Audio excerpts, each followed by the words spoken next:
Welcome to Tuesdays in the Chapel. We are glad you can join us virtually today.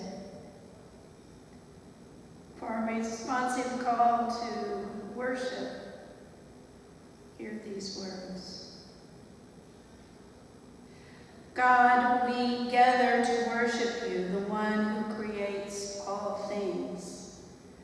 For the gift of creation, we give thanks. We gather to worship you, the one who brings salvation through Jesus Christ. For the gift of redemption, we give thanks. We gather to worship you, the one who sustains us by the Spirit. For the gift of your presence, we give thanks. We bring to you thanks and praise for all your gifts. We come to worship you, our Creator, Redeemer, and Sustainer. Amen.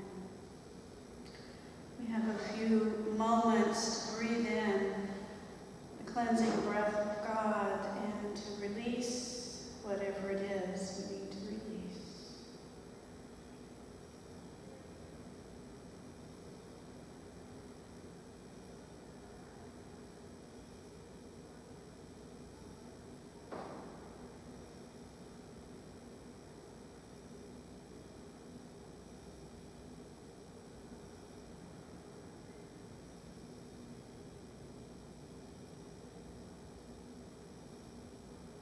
Hear now this prayer of confession. O God, you rule the world from end to end and for all time. You alone are God. In you alone we hope. Forgive our sins. Heal our diseases. Save our lives from destruction. We repent our stubbornness and pride. We desire to yield ourselves more fully to your will. Keep us in your presence, that we might serve and witness in the world. Through Jesus Christ our Lord.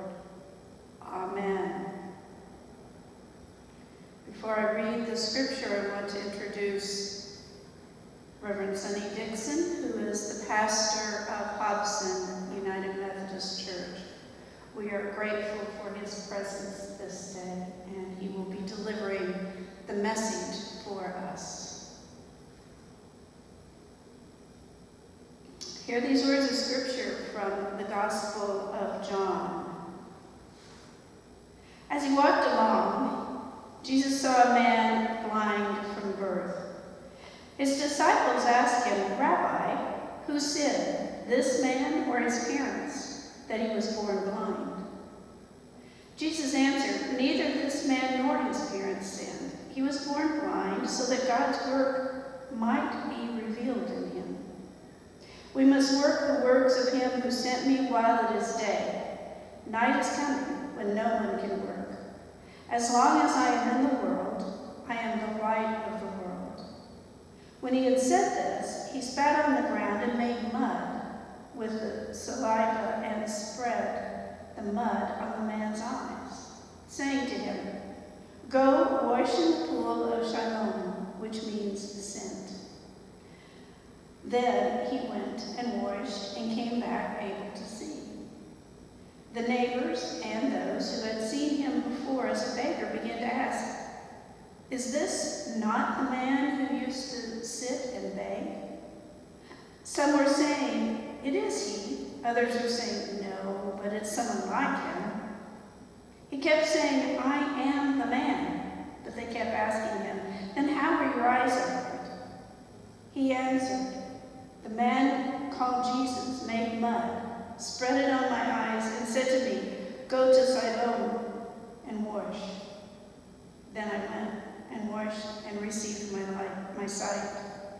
They said to him, "Where is he?" He said, "I do not know." They brought to the Pharisees the man who had formerly been blind. Now it was a Sabbath day when Jesus made the mud and opened his eyes. Then the Pharisees Pharisees also began to ask him how he had received his sight. He said to them, "He put mud on my eyes, then I washed, and now I see." Some of the Pharisees said, "This man is not from God, for he does not observe the Sabbath." But others said, "How can a man who is a sinner perform such signs?" And they were divided.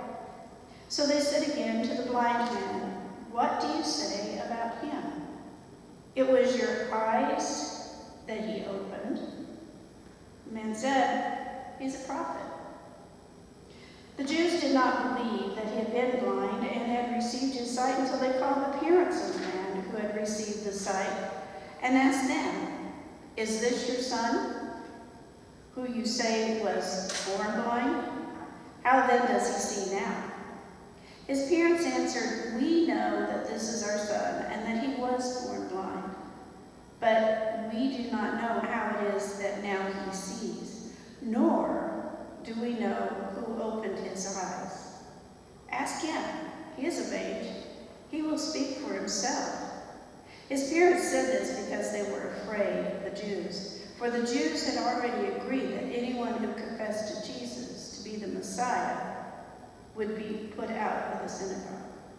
Therefore his parents said, "He is of age. Ask him." So for the second time they called the man who had been blind, and they said to him, "Give glory to God. We know that this man is a sinner." He answered, "I do not know whether he is a sinner.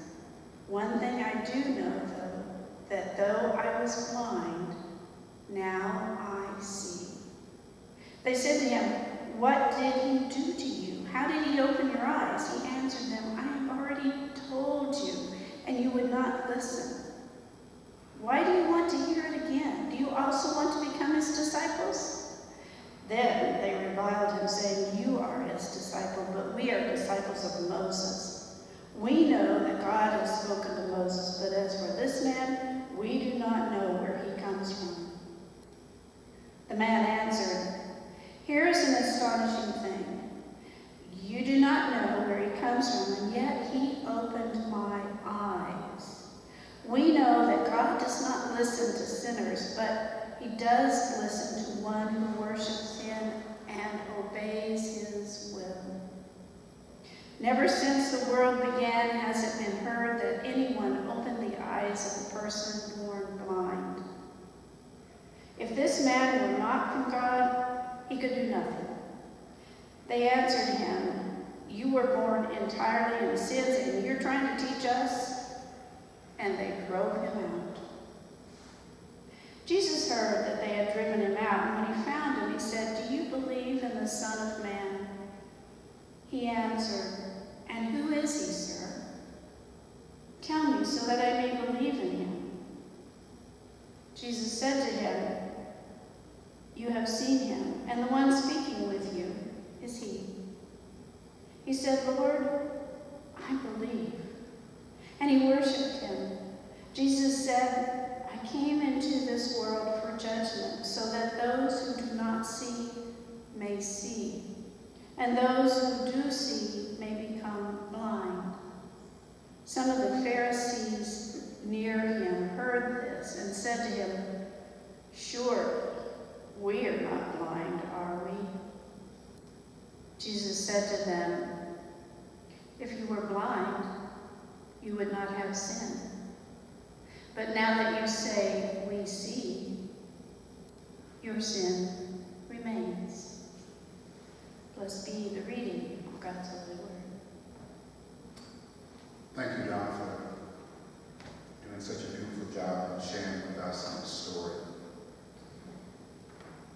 To really put the story in context, one has to go back and look at what happened at the end of chapter 8, where it says that they had gotten so frustrated with Jesus in the temple that they were ready to stone him. And he was able to sleep and to get away. I imagine that after that happened, he went as he so often did, and that was to take a walk.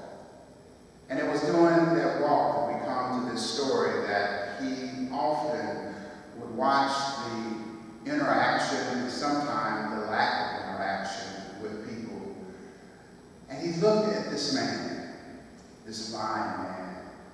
And I imagine that he watched as people just walked by him, no one stopping.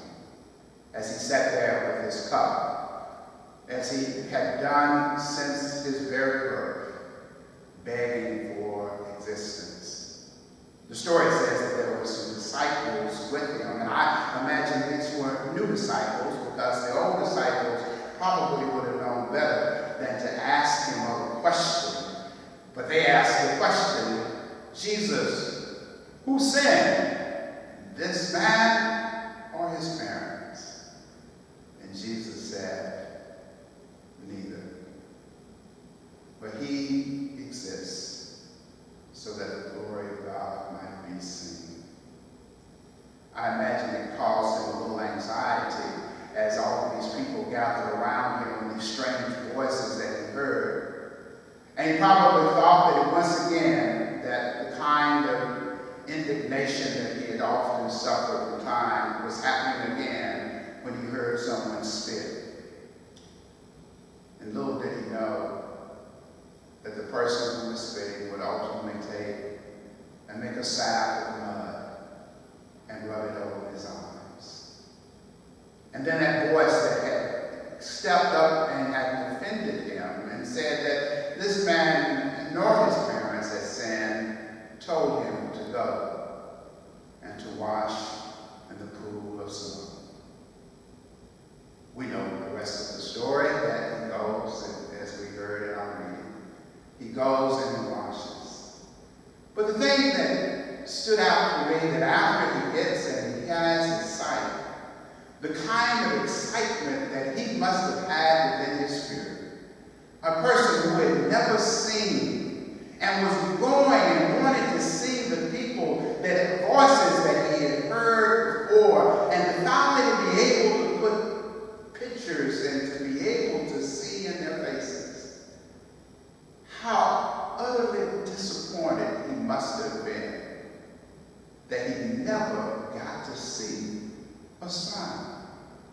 Because as soon as he begins to tell people and they recognize that this was the man who used to be sitting on the side of the road, everybody is now frustrated and angry of what has happened to him. It is such a disappointment that no one in all the people that he brings celebrate what has now happened in his life. Instead, he goes back to the synagogue, and they're talking, and they want to know what happened and who did, and surely it could not have been from God, because if it was from God, it would not have happened on the Sabbath.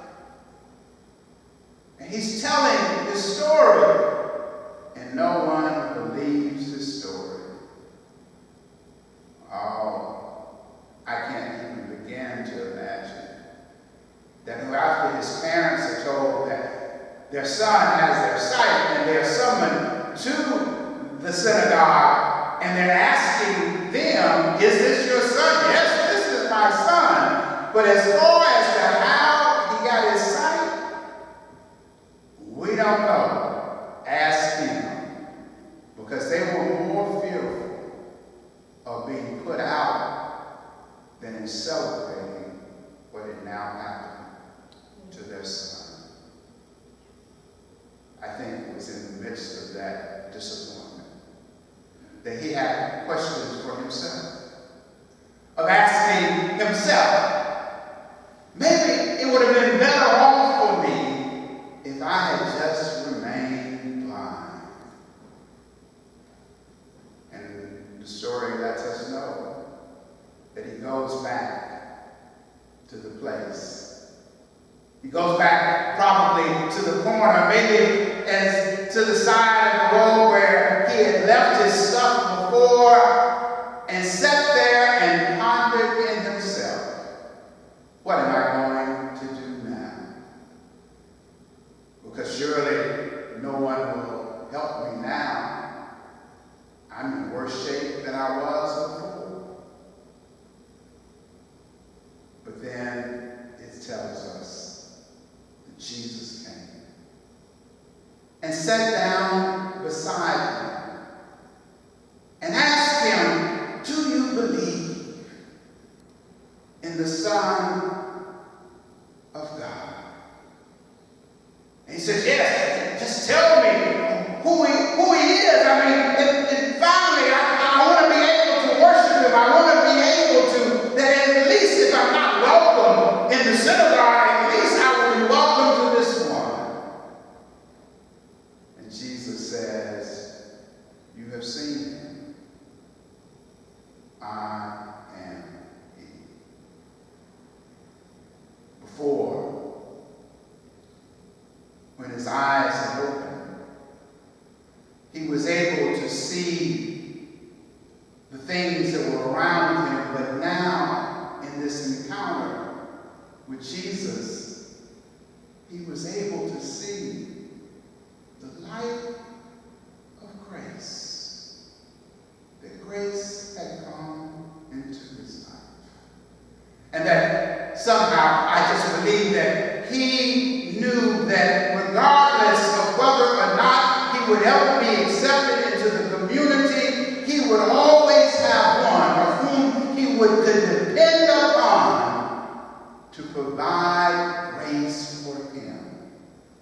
It was that inner light of grace that let him know that he would be all right.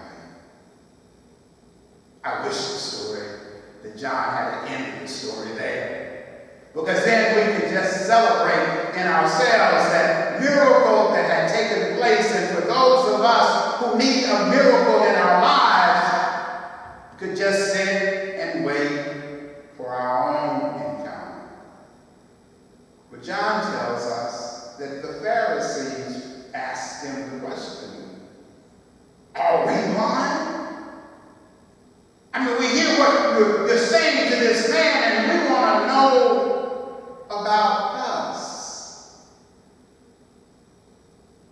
I can't help but think that Jesus is walking around today and asking and wondering if we today are like those Pharisees and the people who were there, still unable to see the folk who are sitting on the side of the road.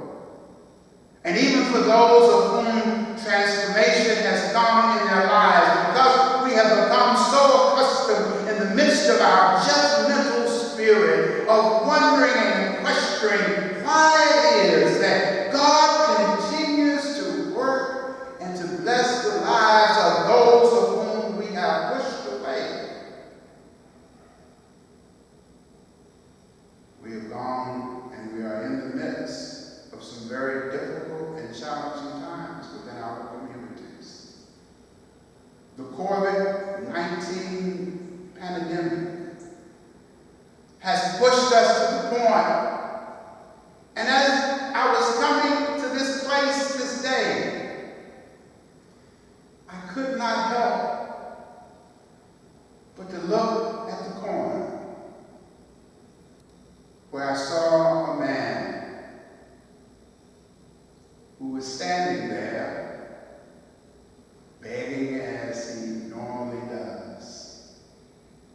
I rolled my window down and I had a couple of dollars, and I handed him the money. And he said to me, "You're the first person that has stopped in 2 days. Because everybody is so afraid." He opened my eyes that I'm fortunate enough that I'm able to go, and I was able to go to the store and to stack and to buy stuff that I probably, if the pandemic lasted for a year, I probably got more than enough stuff that we will ever use. But it reminded me that God is still calling us in these times to open our eyes and to see our our brothers and sisters, and for us to be instruments of grace and light, so that others who are in the midst of the darkness might know the Jesus that we serve is still in the blessing business. I pray that you will allow the light of grace of Jesus to cast away your fears and to still know that we are called to celebrate the grace of God. Thank you for spending this time with me. And know